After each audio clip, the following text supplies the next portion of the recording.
Welcome back to the vlog, everyone. Before we get started in today's video, Hunt & Co just released a bunch of new items to win the R34. This R34 is twinning with my GTR, and this version could be yours. Today on the website, we just dropped a brand new t-shirt inspired by our GT3 RS, which I'm super stoked on, and we added some lower price items. We're bringing back our toe strap keychains, and we just added a new bottle opener to the website. These are all items that are lower priced to get you those lower dollar point entries to win the R34. Head over to thehuntandcompany.com or just click the links down below to get entered into the R34 giveaway. Today's main focus is gonna be the M4 GT3. There's a lot wrong with this car, and we're gonna address it front to back today. Getting a car to SEMA is an accomplishment in itself, but getting a car that is brand new, just finished, is even a larger accomplishment. And with that, means you have to give and take in some areas. Although the car was there and it was in one piece, in no way, shape, or form is this car drivable, or would I ever take it on the street. So we're gonna dive into this today and go front to back. But the first thing we're gonna address is the handful of codes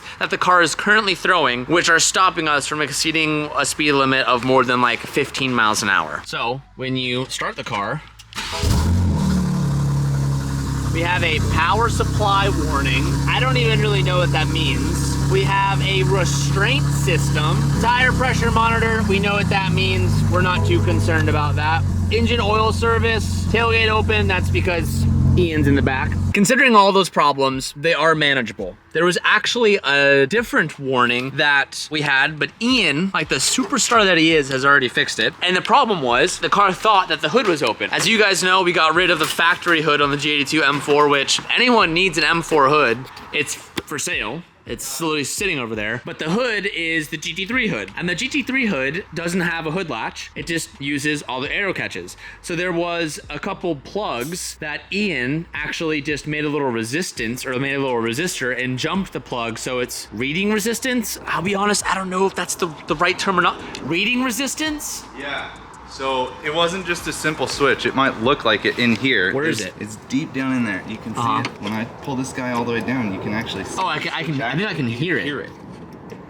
Yeah, I do hear But that. it goes from not like an open to a closed state. It goes from a resistance of like a couple hundred to a resistance of a couple thousand. So I had to put a resistor in it. I couldn't just jump the wires. Oh, well, Ian added that yesterday. Now the car thinks that the hood is always closed, which is fine. There's no issue with having the car never think the hood is up, because when we need to take the hood off, we literally just open the aero catches and take the hood off, and we can service whatever we need to. So that was one problem that I was a little bit worried about, but it's already been solved. So we're gonna be diving in on trying to fix or figure out what the power supply means, because we have the battery connected. I don't know what would cause that, and I know there are a ton of smart individuals in the comments section, and there's probably a bunch of BMW techs as well. So please, any information that you could provide is gonna be very helpful for us. Honestly, if there's any BMW dealers within San Diego that would be willing to have us take this car in and even maybe have you guys help diagnose some stuff, we'd really love that. Power supply, I immediately imagine battery.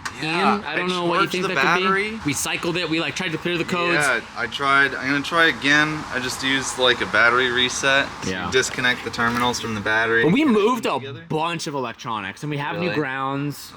So like I'm assuming that maybe that could have something to do with it. So Yeah. beyond power supply, we have the restraint warning. Now the restraint warning, from what my knowledge and I guess Ian's knowledge is, we think that that's obviously like airbag sensors, seat belts and stuff. Yeah. We believe that all the airbag sensors are still in the car. We removed a whole bunch of stuff. We thought we put everything back. We don't know yet. There's a few different ways we're gonna try and diagnose this and troubleshoot it. And the last problem, which I think might be the most difficult problem, is I noticed when we were putting the car around SEMA and getting it loaded, whenever I would go faster than like, let's say 7 miles per hour, and I either hit a little bump on the road or I stood on the brakes and preloaded the front suspension, I would hear a clank. What almost felt like maybe something was loose, or maybe like the brakes were loose or the caliper. I don't know, but I heard it and I felt it go kunk, and I was like, okay, should be fine. We'll deal with it after SEMA. We loaded the car up this morning. Ian checked everything. Everything's tight, but Ian had a good point. It could be that the car in the front, we have it so low that we could be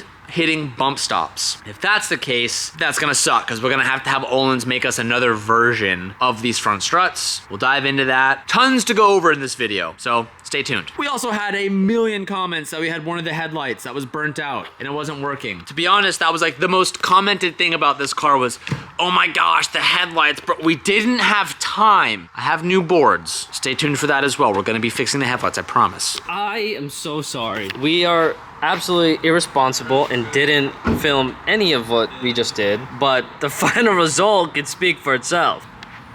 Look, it's like a real trunk. It's like it never happened. I'm completely astonished at how well the pieces went back together. Yeah, the battery sticks out of the thing now, but that's like in other BMWs, you know? It is crazy. It is absolutely crazy. It looks normal. E and I are at our wit's end. We can't really figure out how to put that on the back of the trunk. Dylan, when he comes in, we're gonna ask him to take a look at it because he has a good eye for that kind of thing. We'll figure that out. For now, it is a normal car. It's almost that time of year where the holidays are right around the corner, and that means that Black Friday is coming up, and Movement Watches is having a massive sale on everything on their whole entire website. This is the perfect opportunity to snag that gift, to snag that item for that special someone, or maybe just indulge in yourself a little bit. I have been wearing Movement Watches for the past 6, 7, 8. I have lost track at this point. Look, I even have a special little name tag on my watch box. These are a couple of my favorite watches from Movement, but if you're not technically a watch person, odds are they still have options for you. They have necklaces, they have jewelry, they have eyewear, and they have a bunch of stuff for women as well. So if you're trying to get a gift for someone of the opposite sex, odds are there's something that is suited for them, whether it's fashion wear or eyewear. All you have to do to capitalize on the major sales they're having for Black Friday is just go beneath the video to my description box, click the link that's right on top, and that's gonna send you straight to the website where you can capitalize on the big sales and get that special gift before it's too late, because we've all been there. Thank you, Movement, for sponsoring today's video and for giving us a massive sale to capitalize on this holiday season. You taking over the vlog today, baby? Yeah, just a little Let's bit. go. Just a little Let's Becky. take this Just a little camera. Becky. I know you're not going to cut this, Anthony. He's not. What are you gonna guys cut it. doing to this thing? We're just finishing it up. Look, did you see this? Open this up. Yeah, look how normal it looks. Ooh, it's heavy. This is just, no, Wow, this the is, trunk's back together. yeah, look, it looks like a trunk. Okay. Like as if we never messed with it at all. It's a mess under there. Except for it's a race car. Look at all this plumbing and stuff. You could actually build like a finisher panel though. Well, I'm not doing that. Ian cut this and marked it up to put these cool plastic skid plates that should go on the race car.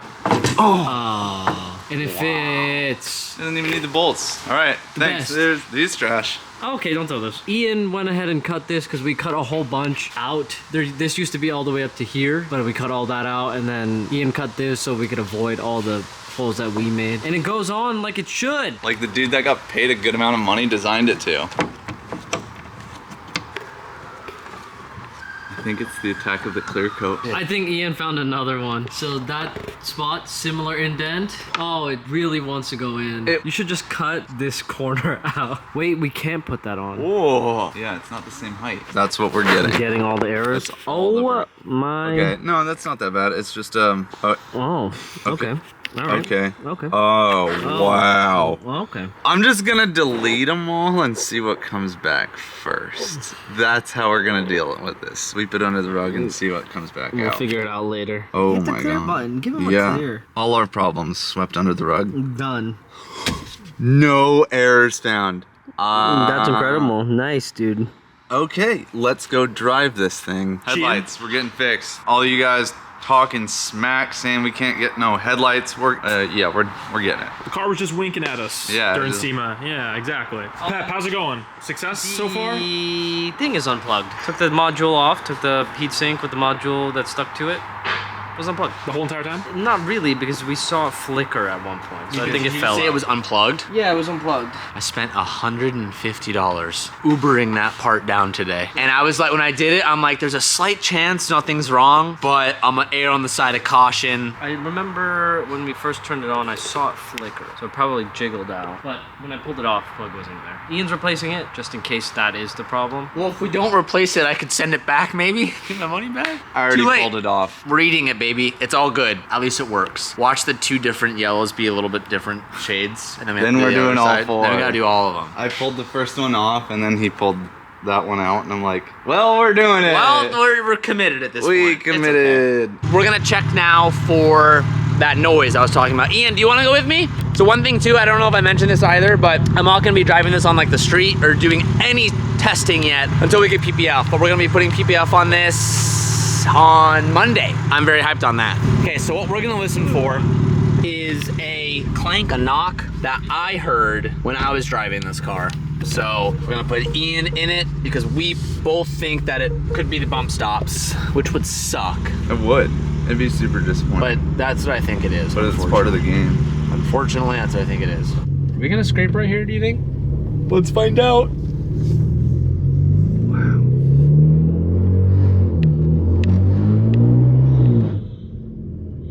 Okay, one, barely accelerated, set off a car alarm. Yeah. And I didn't hear it just then. Okay. So you said you tightened some things. I grabbed a couple bolts and spun them a little bit, but you know, But maybe you're just that. nothing that you thought would be like... Would be that crazy. Okay, so just for everyone watching, I'm just trying to like go around the parking lot and go over bumps and stuff just to try to see if I can hear it.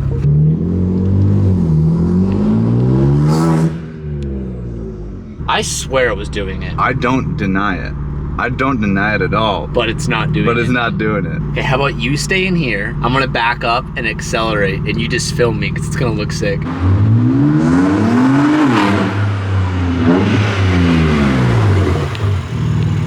Okay, that was sick, but didn't make the noise, but we did get a new warning. Side radars, view is limited. Are those modules that you plugged in? Maybe. Remember the ones that were missing out the back?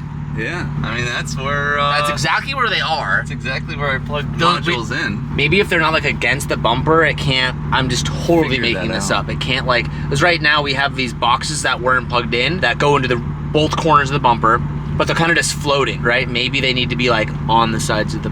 Yeah. This is where the BMW boys could really help us out. I don't know what that's about, but hey, no power control, no power supply warning, no SRS. no restriction. Yeah, restraint warning. That's sick. You went like reasonably paced. I mean, I was like, I clicked second and I was going maybe like 25 miles an hour. Yeah. I want to take this on the street so bad to do a pull, but I won't do it. I won't wreck the paint. I'm a normal guy. It's a normal M4.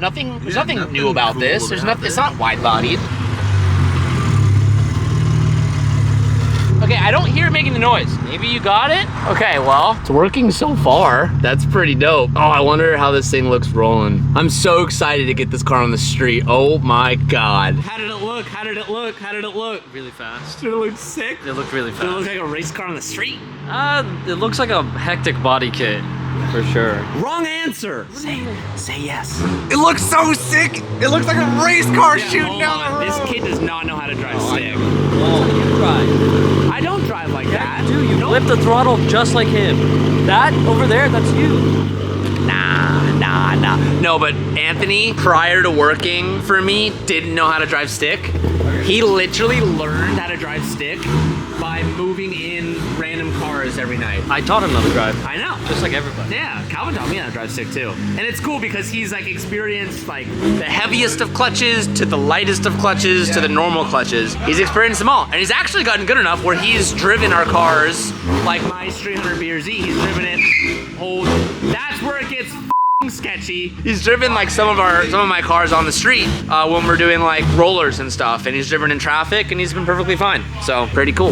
I didn't see this yesterday, but the boys got the interior back and the rear. Obviously I had to modify it a little bit to fit the battery because that was relocated and all these electronics were relocated, but it's cool on how it fits in the car. It almost looks like that's how it was supposed to be, like this little side tray with this little net. Looks like it was designed that way, which is pretty rad. Today, Oscar from SOS came by. They took the M plates from the wing on both sides because I decided I want to change that. I'm gonna have him paint those with the British Racing green color and then leave some of the inside carbon. It will make sense when you see it. But also on this vent, we had that little chip right there. He's gonna go and get that painted.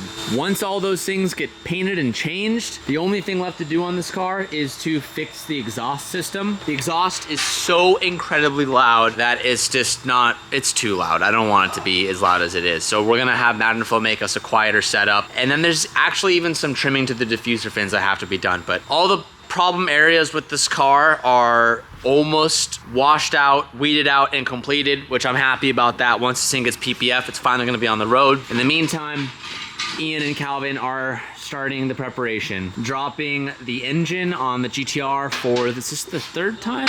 Second time. It's enough time. Enough time. Stay tuned for next week because we have a very special engine coming for this car. Is it a 2JZ? Is it a V8? Yeah. Is it a V10? Yeah. Could it even be a V12? Two-rotor.